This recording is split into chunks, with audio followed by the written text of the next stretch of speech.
Hi everyone, Jim here. So today I'm going to jump into what I do when I want to start an application. Um, this is what I love to do, coding using various tools and various APIs, which are when you connect to other applications using code. And today, if you create any sort of AI generated imagery or videos, we're going to learn how to make an application that makes character sheets. So what a character sheet is first you generate one image, or it could be an image of yourself or whatever character, and then you use a specific prompt that actually organizes a variety of different elements on a 16:9 kind of character sheet. And it is, a portrait, maybe various styles of clothing, maybe different poses, maybe different elements that they're wearing, action movements. You can modify the prompt any way you want. But what this does is when you go to create a video, the model will reference all of the different elements of that character sheet and then allow you to make a consistent video of that character. So the first thing we need to do is we need to set up a GitHub repository. So if you haven't delved into GitHub, it's free to sign up. You can sign up at github.com. And then from there, you can follow along with this video. We are going to be jumping into a few different models, and at the end of the video, you can go and you can kind of go step by step and sign up for the tools that I'm using if you want to. But just so you know, we're going to use a combination of tools. Today, I'm probably going to use OpenAI. OpenAI has a fantastic model called GPT-2, and it can create some really high definition images based on JSON prompts. Now, what is a JSON prompt? Well, a prompt in general is just a description of what type of image you want to make. Natural language. Sometimes you add different cinematic keywords to it, camera angles and whatnot. But basically, you're describing to the model what you want to generate. Now, JSON is sort of a organized structure, a different way of creating a prompt that is easily understood by a model. And in this case, we're using OpenAI's GPT-2 image model. And we're also probably going to use Claude for developing the base for the actual application. And then Grok, which is the model that X has. They actually have a tool that allows you to build applications directly from your local computer. So Claude is in the cloud, and Grok Build is on your local. Now you can also use Claude command line interface, which means you can still connect Claude to your computer and code from your own local files. But I don't want to throw too much at you at one time. So just to start, we're going to jump into how I set up my GitHub repository, how I create the folders on my local system, and then from there, how I develop how it's going to look, how it's going to function, and how I kind of go back and forth between all of these tools, eventually being able to run it locally and generate the images for these character sheets. So let's jump in. All right. So first thing we're going to start with is our repository. Now, why do we need GitHub?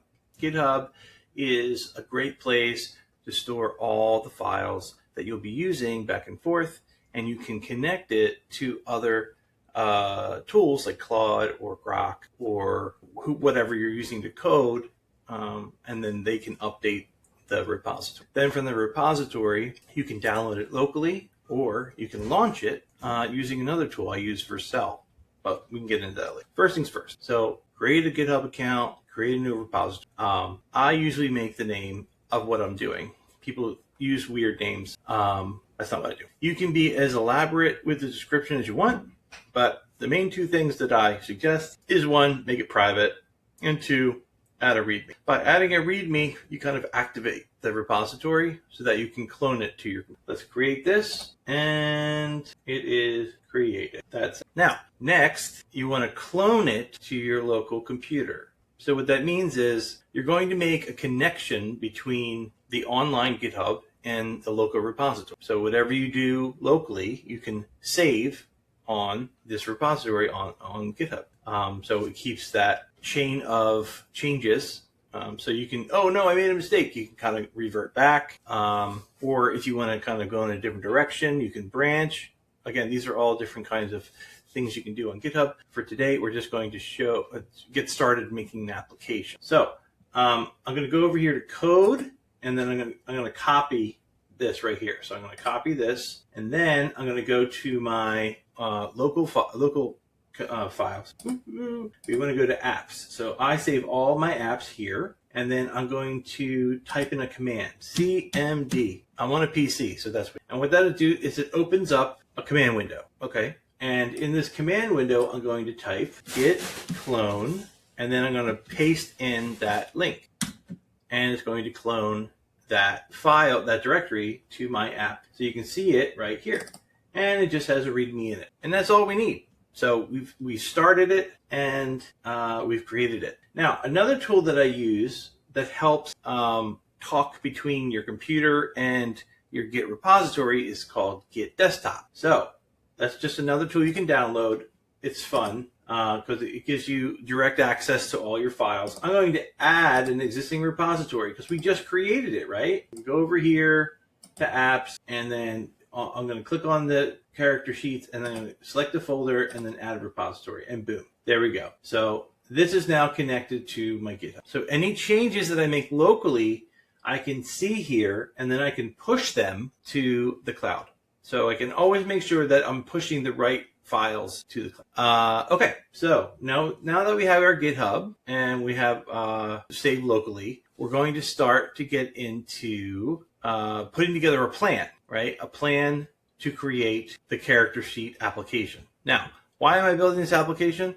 Well, I love GPT-2 to add an image and then give it a prompt, and then it creates a character. But the thing is, I have to continuously go in and say, okay, I want this character in a wedding dress. I want this character in jeans and a graphic tee. I want this character in a swimsuit. I want this character working on a truck or whatever. And I always have to ask it to modify the prompt and then generate the image. So the app we're going to make is you upload one image, and then you add the prompt, and you tell it that you want all of these different variations of that JSON to generate characters. So that way it's automated, right? You don't have to go back and forth and change and blah, blah, blah, blah.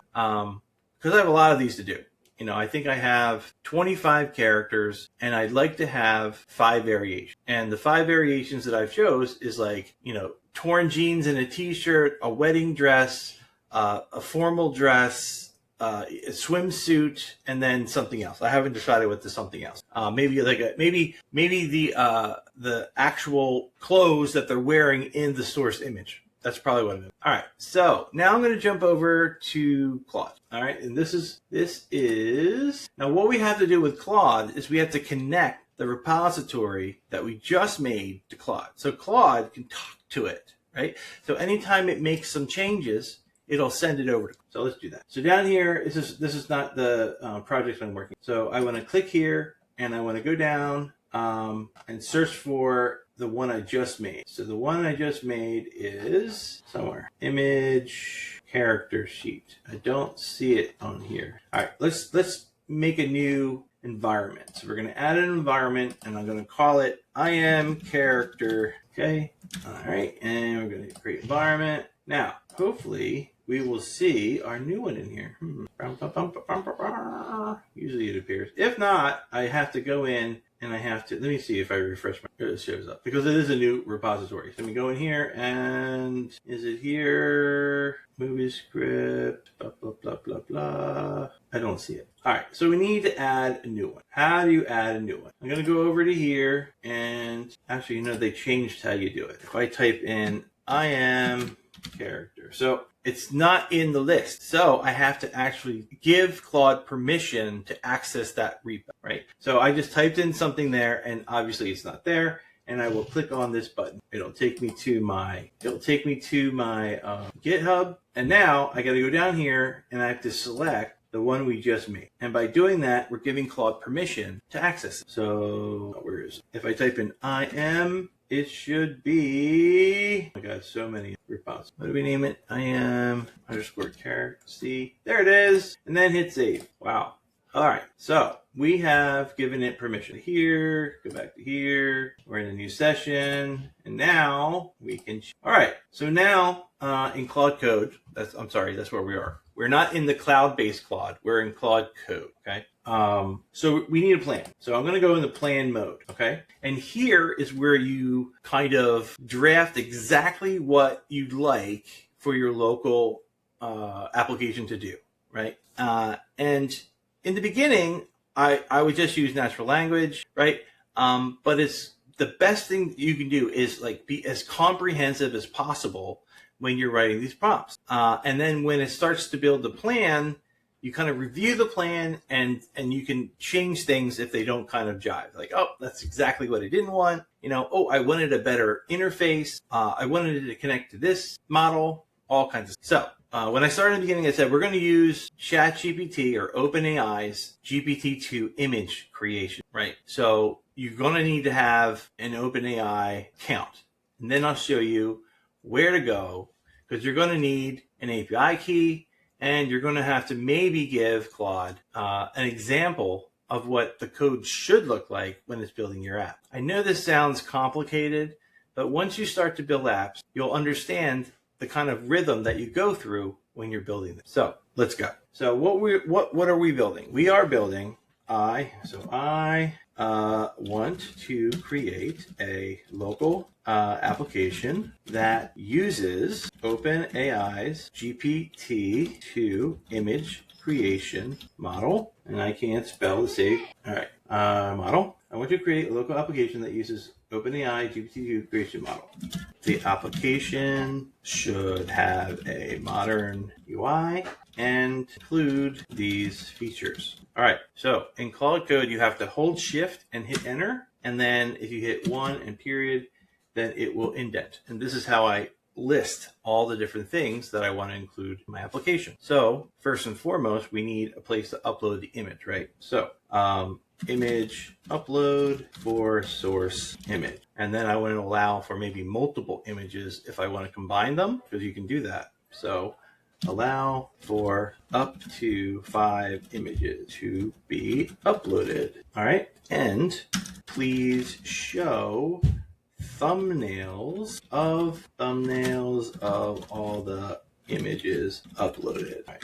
Now, what I incorporate into all of my applications is vision. And vision helps so much when it comes to prompting, because you want the application to understand exactly what the image is. So what we can do is when an image is uploaded or multiple images are uploaded, AI comes in, and in this case, we can use GPT 5.5 to look at the image and then give it a description.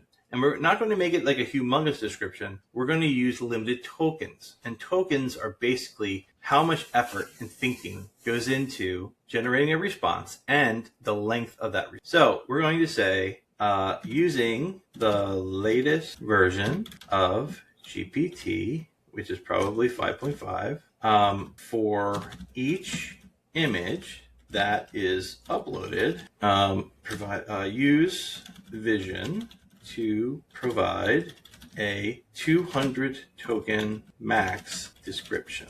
All right, so we got two things now: uploaded images and use the AI to give. We're on the right path. Okay. Now the next field, and this is optional. Describe how you want the image or images to be combined into a new image. Allow for up to 3 variations. All right, so why are we doing this? Well, what if you wanted to make a character card with like a man and a woman, a couple, right? You would be able to do that. You would upload the man and the woman, and then in this field, you would describe how to combine that into a new image, right? Now, we want to make sure that those images are made separately from the character card, right? So we're going to say, generate these images, image for the user to choose one. That image will be used to create the character card. All right, so it's like step 2. So like this is like step 1, right? So we can go back up here, and like I said, you want to be as thorough as possible. Oh, and I don't know if I mentioned this, but make sure that this is on plan and not code, because we want to understand how they're going to build this first. So, so this is like step 1, right? And this is still step 1. So this would be step 2, and this would be step 3. Now we want to go back, so I'm going to hit backspace. I held shift and hit tab, and that went back. So this is step 4. Step 4, field, and this is character source, character sheet, source JSON. This field allows the user to paste in the JSON prompt that will be used for all character card generation. All right, so there are so many different ones out there, but we're telling the application that this is the source JSON. So use this one, and then if you need to change it, we're gonna that's coming next, right? Okay, so that's step 4. You can paste it in there. And now step 5, create a drop down of some commonly used. You know what? No, we know what we want, right? So why don't we just create a field that we can add the variation of the character sheet and then be able to save it as a item in the dropdown for later projects. So step 5, create a function that allows the user to enter a style. I can't spell. To change the source. Yep. Nope. Source character sheet. Oh my goodness. All right. I want to change the spelling. Nope. Can't do it. Oh, I have to do it over here. Create a function that allows the user to enter a style. Oh my gosh. Style prompt to change the source character. All right. This should be a field. And after they have completed entering the prompt, they can click save. And that prompt, that style prompt will then be available in the dropdown. And then you want to give an example of what a style prompt is, right? So I'm going to do create this character sheet with what was I doing before? Well, I was like, writing everything. How about change the style of this character wearing a white wedding dress. That's just one example. I'm sure you're going to have many, many more, right? Okay. Step 6. All right. So we have the upload field. We have the AI that's going to take the description, right? And then we are going to have, if they want to combine those into a new card, they can. Oh, okay. You know what? We need to go back up to here. Okay. So it's like step 3A. After the new image is created, use AI vision to create a description of those new images. All right, so we have step 3A. Okay, and then they can paste in the source JSON. Okay, great. And then create function prompt. Okay, step 6. Now we have all of those things. Step 6, putting it all together.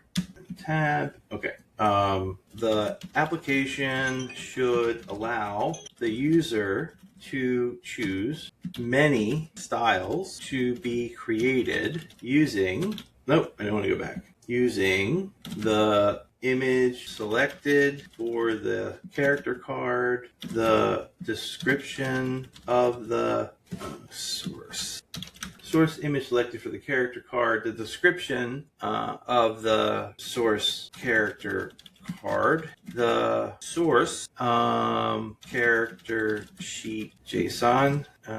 The application should allow the user to choose many styles to be created using the source image, the description of the source character card, and the source character sheet JSON. All right, I think that's everything. Let me go back and now, so that is like the main flow, right? That's the main flow of how we want this app to be created. We said we want a good UI. We've identified all the different fields. Now, it might not get it right the first time, but that's why we have a plan, and then we can go through the plan and edit it. So now, how do we want to see it in action, right? And how do we want it to reach out and pull these APIs down or whatever? First, I want to say, as the character sheet. Okay, no. We want to say, remember, always hold shift down or you'll send it, and that's not good. So we want, the user then clicks generate to start the creation of the character sheet. And then we want to show placeholders for each of the sheets that is being generated with a number percentage, generated with a number percent. Probably could have said that better, but okay. Okay. So we're going to go down here and identify all API keys should be stored in the env file. All right. And all sessions should be stored in their own directories with the date. How about like date and random number? All sessions should be stored in their own directories, file, label, and I'll just add it here. And inside that directory, please include all source images, the AI descriptions of those images, any new images created from multiple images, and all metadata for all the character sheets that are made. And keep all character sheets in their own folder. Okay, I think we have enough. So with all of that, I hope you followed it. I know it was like a lot of thinking that goes into it and whatever.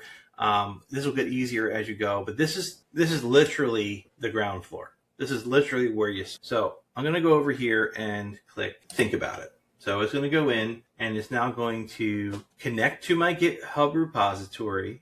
And it's going to understand there's nothing there. And then it's going to go and follow all of my instructions and start to develop the actual workflow of how we're going to create this local application.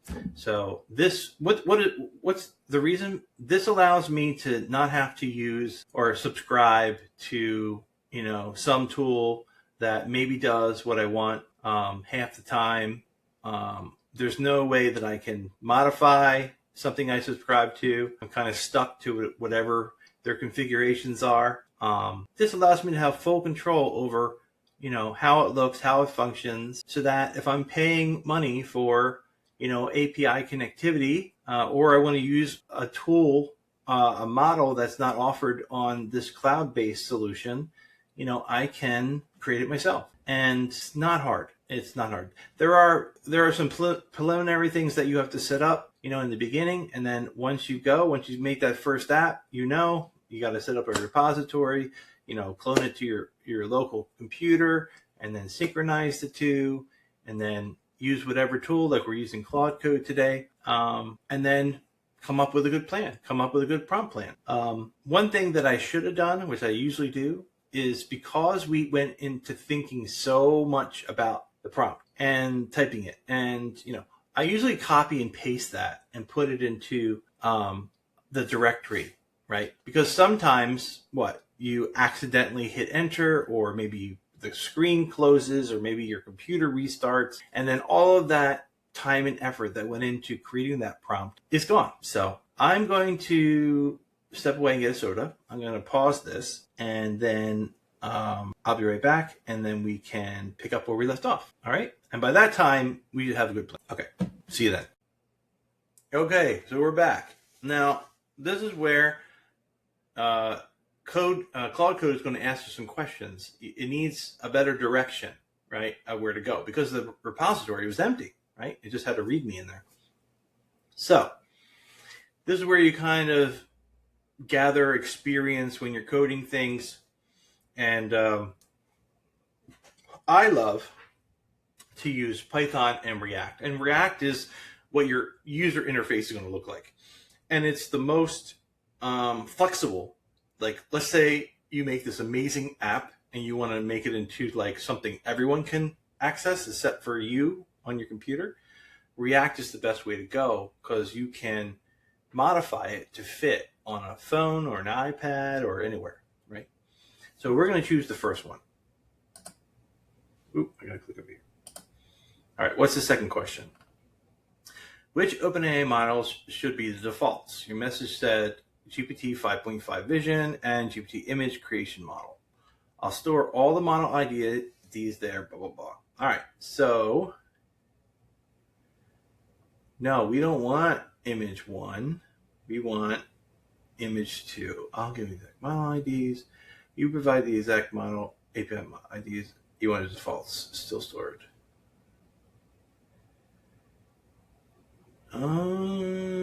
Really?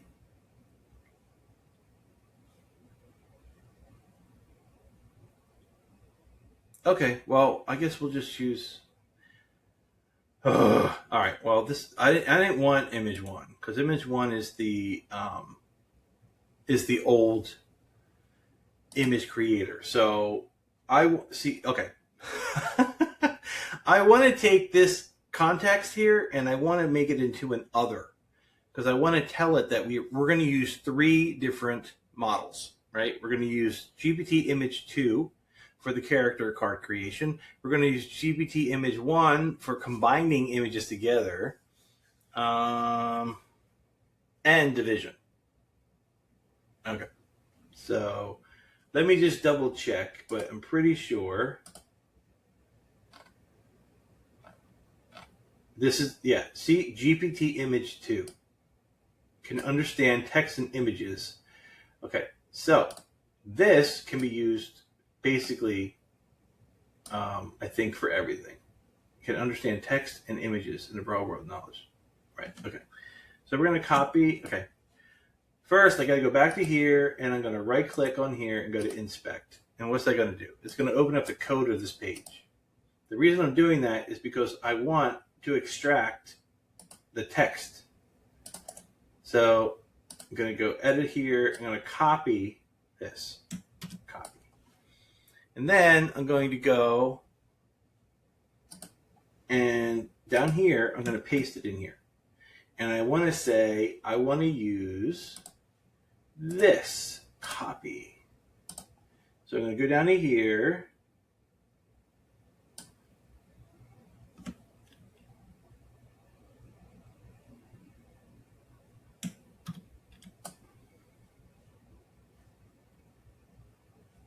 All right, you know what? We need to do a quick test. Right? So we'll just say the same thing.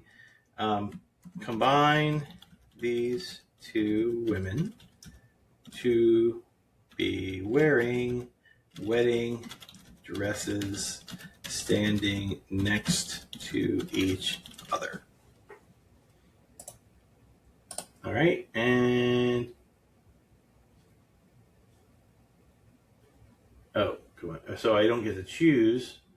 So we want to say in 9:16 format, which is like portrait. And let's see if this works. And if it does work, then that means we can use GPT Image 2 for everything, I guess. But let's just see. I mean, not everything, but at least combining multiple pictures together, right?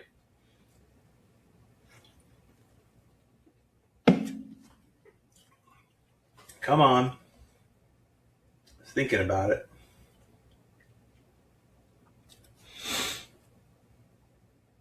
So while this is going, I've created a tool. I've created an application, and it's a video distribution network platform.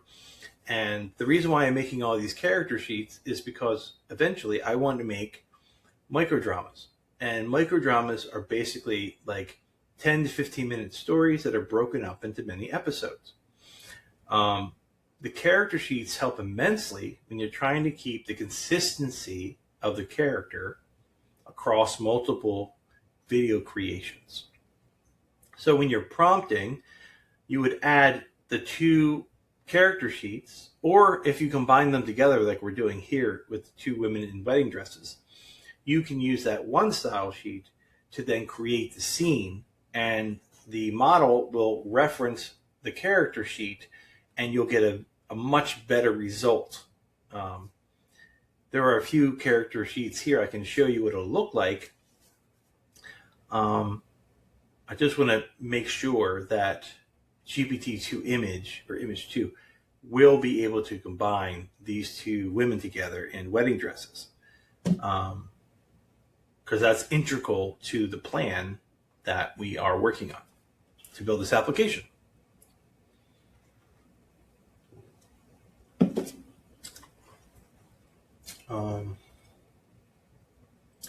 Oh, perfect. Voila. So, as you can see, like magic, it was able to take those images as references and create a new image of them standing next to one another in wedding dresses. So in our plan, in our app, this would be like step 3. We combine some images. And remember, you don't have to combine images. It can be one single image if you need it. It'll combine them together. And then we can use this image of these two women in wedding dresses to create the character card, the character sheet, right? Okay. So we just proved that you can do that. So we're going to go back to here and we're going to say use GPT image 2 for image creation, editing, required to combine multiple, yeah, right. And a configurable chat vision model for descriptions. All model IDs live in, blah, blah, blah, blah, blah. So next, we're going to use that one. And then the last question is, saved style prompts appear in a drop-down to reuse. Should they persist globally across all sessions or within the current session? I want global. Ooh, I got to click over here. All right. Ooh, excuse me. So we have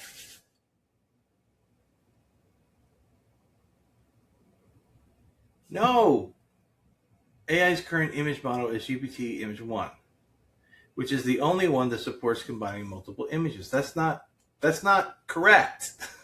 So that's not correct. So basically the Claude is telling me something it thinks it knows, but it doesn't, because GPT image 2 just came out. It's pretty new.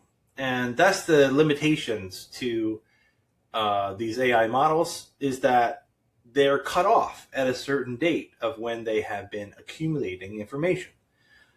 All right, so we are watching this go through and piece it together.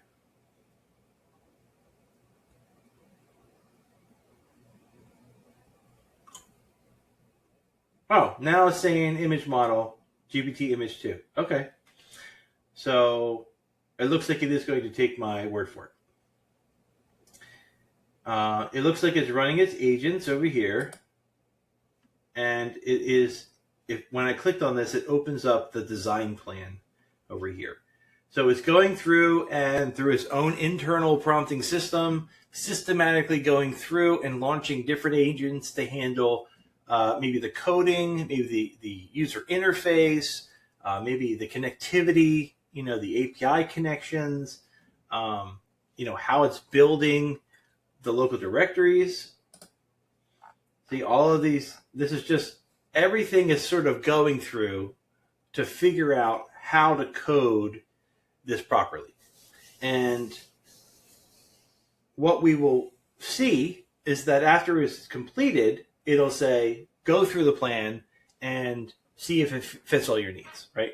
It'll also say what it can do and what it can't do. Because right now it's building everything on their own sort of workspace, right? So they can't run scripts. They can't, sometimes they can't connect to things because they don't have access to them. So they can only build as much as they can access the internet to like build it, right? And then everything else, since it's built locally and we're connected locally, we can then run and test it. So this is going to take a little bit of time. It looks like they fired up another agent. Okay. I've launched a planning agent to flesh out the detailed architecture, project structure, endpoints, SDK, session storage, React Wizard, all this stuff. So, like I said, it's going to incorporate all those things that I wanted, and it's going to then give me a very detailed plan, and then we'll go from there.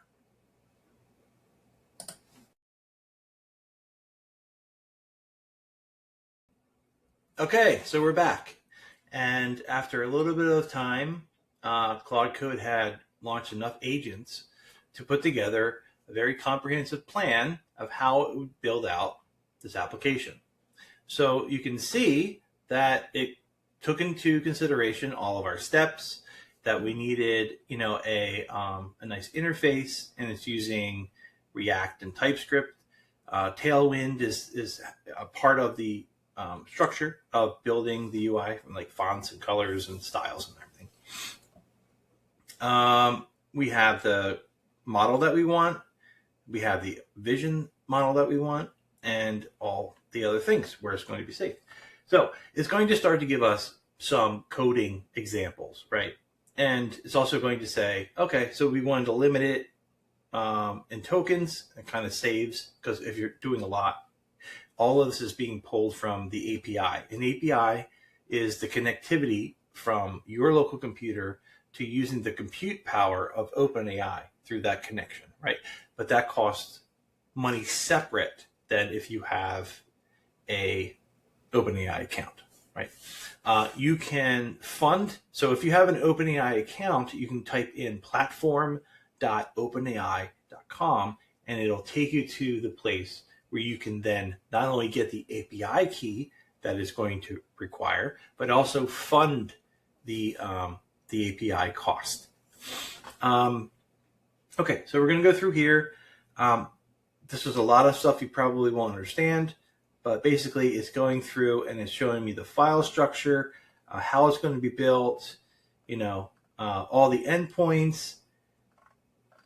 Is going to show me how the folders are going to be created and how they're going to be stored, exactly how we kind of outlined it in our plan prompt. Here is the flow of how the app will work. Down here is the environment file.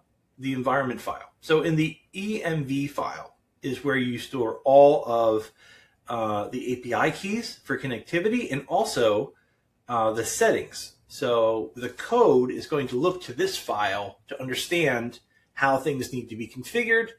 And also, if you need to change that configuration, it's a real easy way to do it from that file.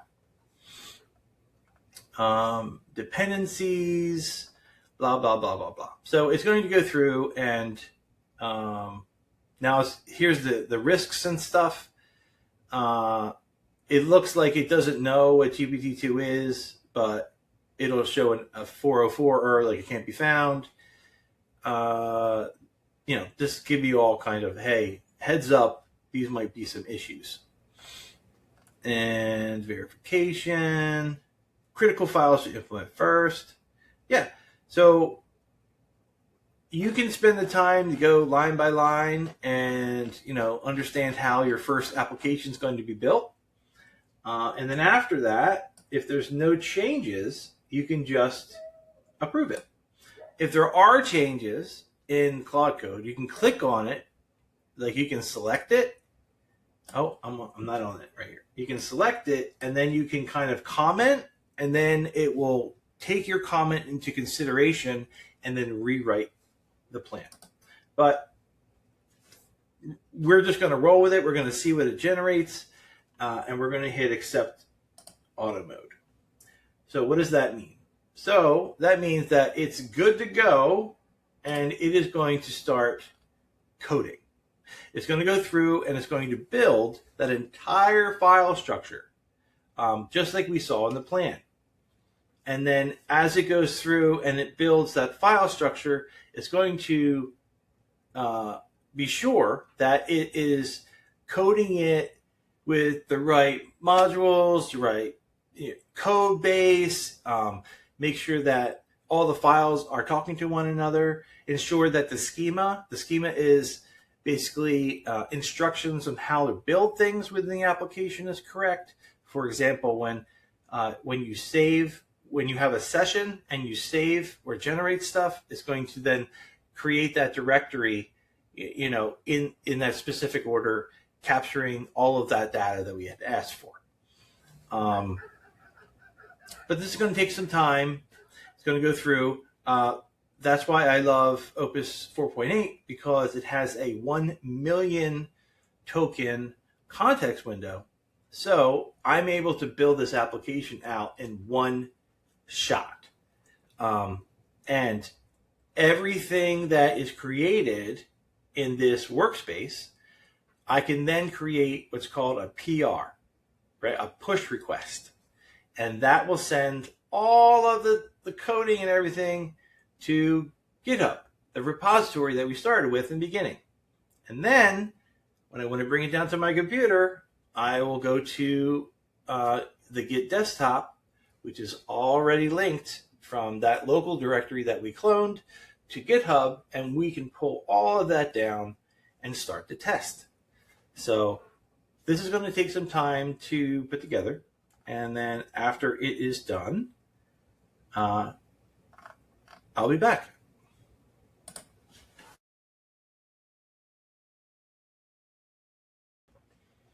All right, so we're in the home stretch here. It's gone through, it's built everything, it's done testing to make sure that it works back and forth, front end and back end. It's done some mock-up unit tests and creates a nice README. And then it's here, it's done. So what does done mean? Okay, so it's going to give you a summary of everything that is created. Right here is done. The full application is built, verified, committed, and pushed to here. This is a temporary branch that Claude has created that contains everything. This is what's been built. Upload 5 images, combine them, pick a source, character sheet, style, and then multi-styles. If we go down here, it then shows you the test that it ran. Of course, it couldn't run actual API calls because it didn't have a key, and we will add that. But this is what we need to get it started. So first things first, let's get this into our Git repository. So how do we do that? We're going to create a push request. So I'm going to click this button over here. It's kind of hidden by my face. And it will then send a push request up to our repository. So if I go to our repository, you can see that it's right here. So if I go into here, it'll give me a very detailed explanation as to what is pushing, and it will push it directly to main. Now in larger projects, I like to have a development branch as well as a main so that I can test it in development before I push it live. But since this is a local application, I'm just going to leave it the way it is. All right, so we're going to create the pull request. Oh, already there, whatever. Okay. Here's everything it made. We're going to push it. Pull, push, pull, push. Pull from one branch, push to another kind of thing. All right, so that should only take a few seconds. It created 48 files. Now, we need to get this on our local machine. So we go to our Git desktop, and if I fetch, it will pull all the files that we just sent to GitHub down to our local computer. And then if I open up character sheets, you will see everything is here. All right, so this is amazing, right? So now we're going to follow the instructions on how to get it started. So first things first, let's go. Let me put this, I don't know where that's going. Let me put this back up here for now. And then we'll go to here. And then, so the first thing you need to do is we need to create a virtual environment. Okay. Now we're going to do some command line entry, and we're going to just follow this step by step. Okay. So how do you start? So if we go down here into our directory that we pulled all of the files down into, and we click here, we type in cmd command, and that will open up a command window. All right, so let me see if I can split this side by side. That would be kind of helpful. Put this over here, put this over here. All right, so we are in our directory, you see here, right? And then we're going to copy only this line right here. So the way you do that is I left click, drag, and without letting go of the left mouse key, I then hit Control C, just to copy that. I like to go line by line by line. Sometimes you run into an issue when you just copy the whole thing into here. So we're just going to do that. And now this should create a virtual environment. See, this is what I mean. I'm going to do it like this. So this command is a Python command which says make a virtual environment named .venv. Okay, so that's going to create a new folder. Now we just did that. Now we have to activate it. And now why am I creating a virtual environment? Okay, there's a few reasons. One, when you start to install things on your computer, you want to sort of isolate it so that it's only configured just for that application.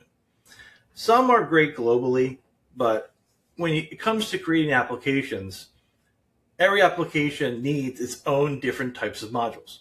And modules could be anything from how images are processed, or, you know, we used React, right? React is a module. It has to have a certain version that's compatible with Python's version, right? So you don't want to mix it too much.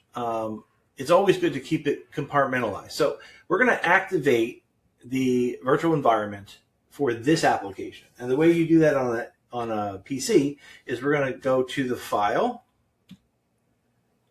and then we're going to go to scripts, and then activate. Now you can see that you're in the virtual environment because it's in parentheses right there. Now we're going to go to the next step. The next step is where we install all of those modules that I was telling you about. So we're going to go over here and install them. So this is only going to install modules that are part of this application. And then what's the next one? Now it's setting the OpenAI key. Okay. All right. So while this was building, I actually went into OpenAI, added some money to the API billing, and got an API key. And where we're going to put that is in the EMV file. So if we go into character sheets, you're going to see there's an example here. And this example is everything that you need to run this particular app. Right here is where you copy and paste the API key. Let me look to see if there's anything else I need to know. No, it all looks pretty good to me. So I'm gonna drag this up here, add a view so that you don't see my API key, and then I'm going to go and you know what? Hold on. Oh, I don't want to do that. I think no matter what I do, it's going to open it there, right? Oh no, it opens it up there. Okay. So if you guys must love me just chatting here. If I double click here, all right, it opens up there, and then I can copy it. It's a very long key, and then I can go into example. Oh wait, all right. First, I need to copy the example, right? So I have to copy that file because the example is just an example. So I'm going to go here and I'm going to copy it and then I'm going to paste it, right? And then I'm going to take all this away to make it .env and then say yes. All right, so now it's ready to go. So if I double click on this, it is the env file. That is what you need to configure for the application to understand all of those configurations as well as the API key you need to make all the images creation and vision work. So now I'm going to go in and I'm going to copy my API key, I'm going to put it into env and just like that. And then I'm going to save it and close all of those up. All right, close. All right, so then it says go to the front end, and then we're going to install more modules. So if you type in dir, it's directory, right? So we're going to see all the different files and folders and all that. We need to change the directory to front end.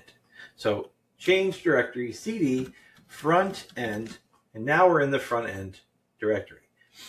The front end is where your user interface is. It's where all your components are, and the back end is where all the magic happens. The processing of all the direction of the front end. So we're going to now install all the necessary modules for the application to work on our local system. And the way we do that is npm run build. So we're going, oh no, I'm sorry. We have to install it first, install. So it's going to go through and it's going to install all the necessary modules. And now we're going to build our app. So we go to npm run build. Boop, boop, boop, boop. All right, it's going through and building everything. So everything is now built. Now, how do we launch it?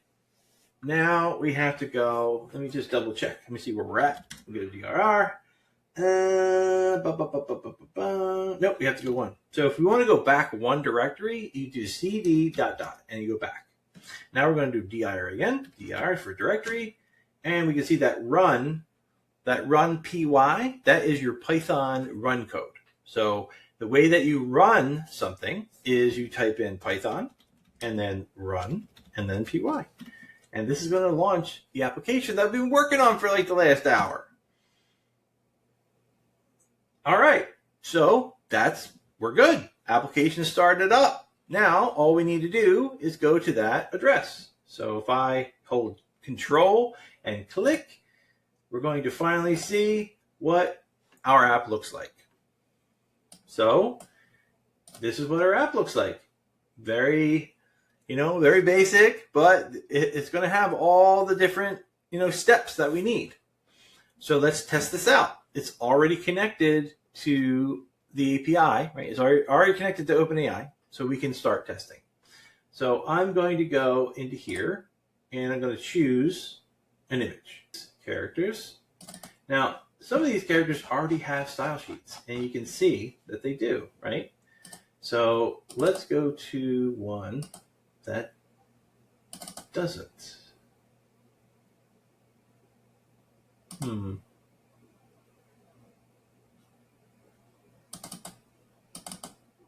so lost right now. All right, we're just going to choose this one. All right, so we added that one. Now we're going to continue. Now, we don't have any images to combine, so we're just going to skip. And then we're going to pick this one. And then it's going to go through, and it's going to look at this image, and it's going to give us a AI description. So that's what it's doing right now. There we go. See? Now we're going to continue. Now from here, we can copy and paste our source sheet. And I have one all ready to go. So let's copy this and paste it in. And then hit continue. Boop. Now, style prompts. Now, the original one is basically a generic, right? So we're going to say, style this character as a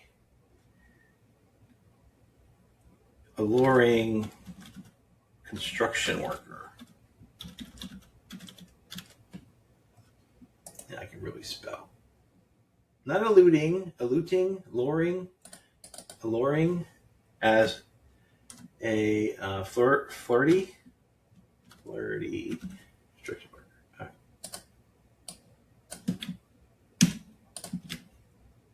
All right, and we'll type flirty construction worker as the name. All right, and we're going to save that style, and then we're going to choose it and continue. And then we're going to generate a style sheet. So what this is doing, if you recall, is taking the image description, the source character sheet JSON, and then is putting it together to generate this new character sheet as a flirty construction worker. So I don't know how long it's going to take. When I would do it using the actual platform, OpenAI, it only took like a minute. So this is where you have to think about, is there something going on that's wrong? Maybe there's a disconnect. So what we need to do is we need to go into our command window, and we have to see if there's any errors. But for right now, it doesn't look like 200 OK means everything is great. Okay. The next thing we can do is we can go into the inspect of our browser to see if there's any browser errors. So if we go to here and go to more tools, development tools, and then we can see if there is any console messages. And there are no errors, no messages, so that's good. So it is still generating. What I'll do is I'll wait another minute and see if this number 5% starts to change. If the 5% doesn't change, then what that means is we can go back into Claude and say there seems to be some sort of disconnect between the model and the application. because it's not generating the character sheet. And I'd love to see that number progress, just so we have an idea of how long it'll take to generate that. The other thing I noticed is that it didn't give us an option. Oh, you know what?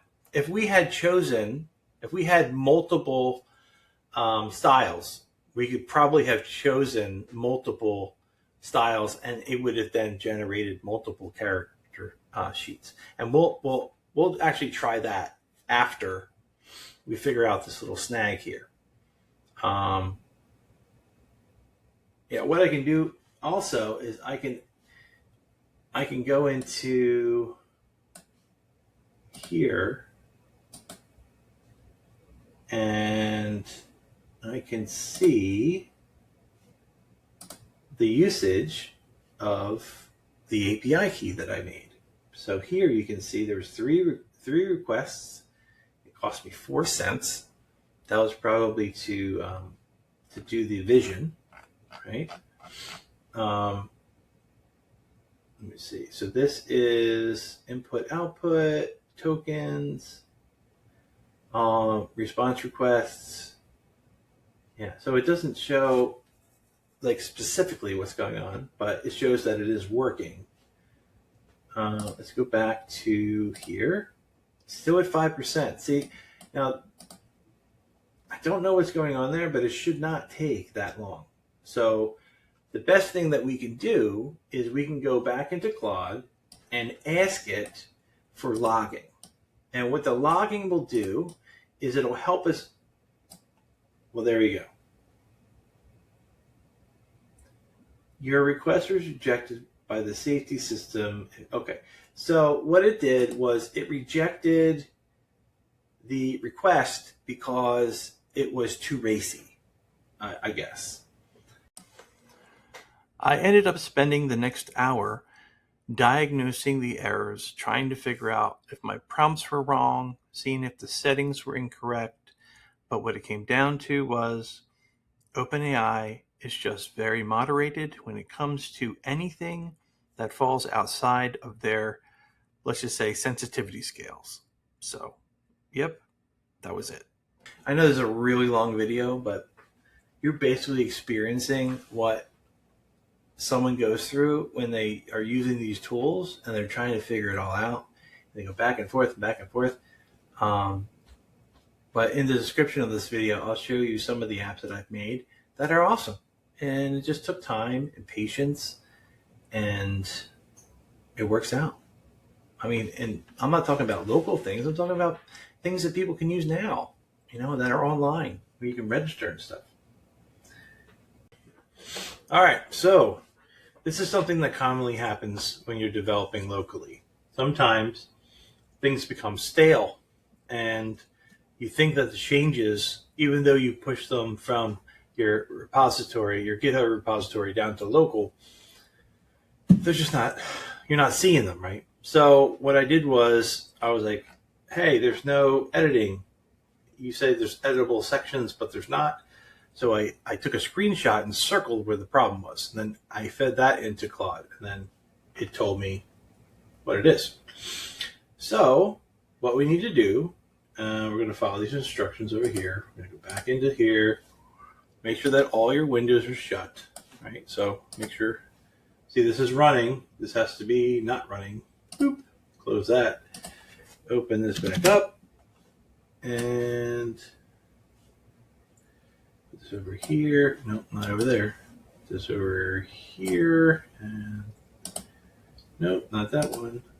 That one. There. So, you know the drill. We have .ven/script/activate. Oop, I missed it by one.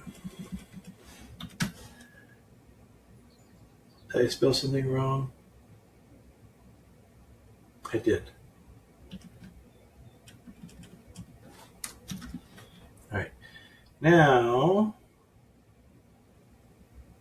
let's do git pull. Up to date. npm install. Oh, I have to go to the front end first. And then npm install. Okay. And then npm run build. Okay. And then cd. And then Python run py. And then let's go. All right. So let's pick this one. It's going to analyze it.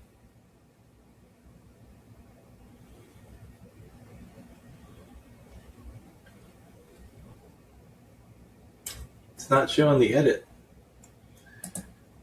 Let's go to inspect and hard. Edit and save. Okay, I didn't see that before, so I had to do that. Open.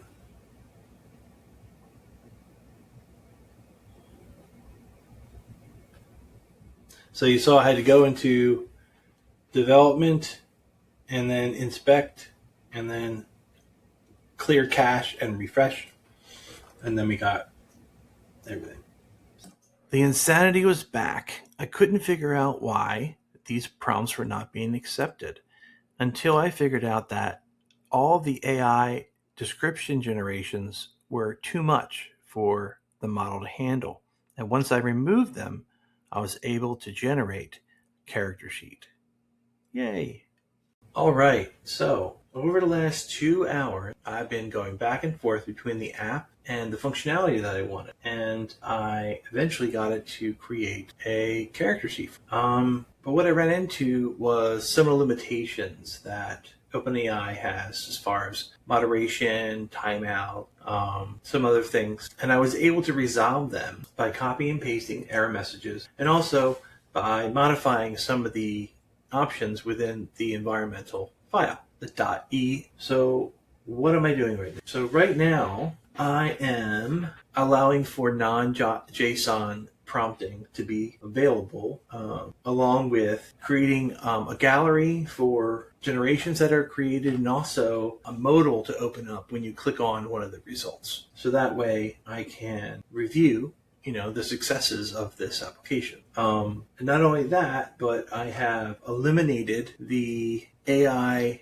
vision for the images. It was redundant because the application was already sending the image to OpenAI to evaluate, and then using that evaluation with the prompting to create the character. So it was, double. And it was also causing moderation errors because some of the wording was suggestive, failed the moderation. So with that being said, it looks like it's just finishing up the gallery. It goes through and does testing, and when it hits an error, it has to go back and find it. So this has been running for about 28 minutes now, trying to find these errors. What is next? What is next is I'm just going to allow the user to save JSON and non-JSON prompts and concepts in the character sheet as drop down. So if I ever want to use that concept again, maybe with a different JSON prompt, so I have to wait till this is finished, and then I can send that last prompt and test the app and show you the results. So I'll be right back. All right, so I'm at 83% of my million context window. So just at the cusp. And I'm going to bring in the most recent files for the sheet builder. I'm going to make sure that it's off. It is. So now what I need to do is I need to go to front end, and I'm going to do npc run build. Then I need to go back and go Python run. Launch this and see if we can get it working. All right, so we're going to go in here and we're going to pick this woman here. And good, it did not use AI for description. We're going to continue. We're not combining anything. We're going to skip. We're going to choose her. Continue. We're going to use this. No, we're going to use a different one. We're going to use this one. Copy. Okay, so here's the default. And we're going to say that this woman is trapped in a cap-sized cruise ship and desperately tries to find a way out before the boat sinks. Continue. Style prompts. We don't have any. Why don't we say that Army? This character is a first lieutenant. Spell. Is a major in the armed forces. Is in full camo apparel. She has a 9mm as a sidearm weapon and a sheathed knife by her. Sheet. Okay. She is wearing an army cap with a ponytail out the back and is wearing black Army Ranger boots. Army female, Army character. Did I spell it right? Save the style and continue and female and go. And let's see if this works. So let's move this to the side and then let's open. Is it this? All right. So let's see if that is going to do what I hope it's going to do. Oh wow. It would be wonderful if, because that's going really fast, it would be amazing if that's truly the speed in which it's making this character sheet. I mean, I would be like over the moon. That is super fast. All right. Let's see. Getting excited. Now remember the story is she's in a boat, a cruise ship, capsized, trying to escape. And supposed to have the architect that designs the concept around the character sheet. So, all right. So it looked like it created the prompt, requested the image, and now it's generating the sheet using that image. Oh boy. Now the timeout is 700 seconds. So it's like way over 10 minutes. Let's see what happens. 88. Oh, 87. 88. Now it's going real slow. 89. 90. I really hope this completes. That would be amazing. Then I'll go eat my dinner and play with my son.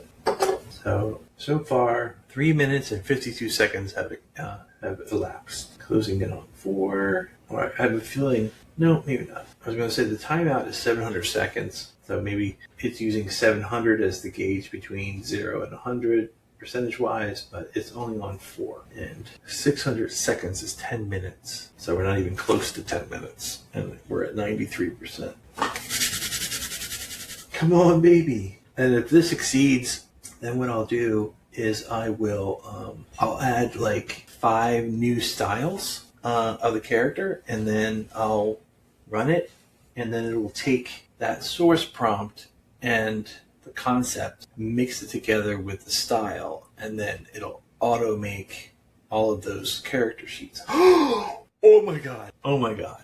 All right, let's see. Oh boy. All right, let me see. Can I go here? And can I open this up? Oh my god. I can't. Okay, I had to download it. Oh my god. Hold on. Where is it? Where is it? It's over here. Okay. Look at that. Look at that. That is, here's the character in the army gear, has the weapon. Where's the knife? Has the boots. Oh, here's the knife, ankle knife. Here is the inside of the boat. Here's the, oh man, that's everything. I am just amazed. So there you have it. We took an idea and we brought it all the way to fruition, and we successfully completed this style sheet this character sheet that we were trying to make with this this prompt. And this wasn't even the JSON prompt. This was the director prompt where it gave you all the scenes. Okay, so I know this is a really long video, and I'm glad you hung out to the very end.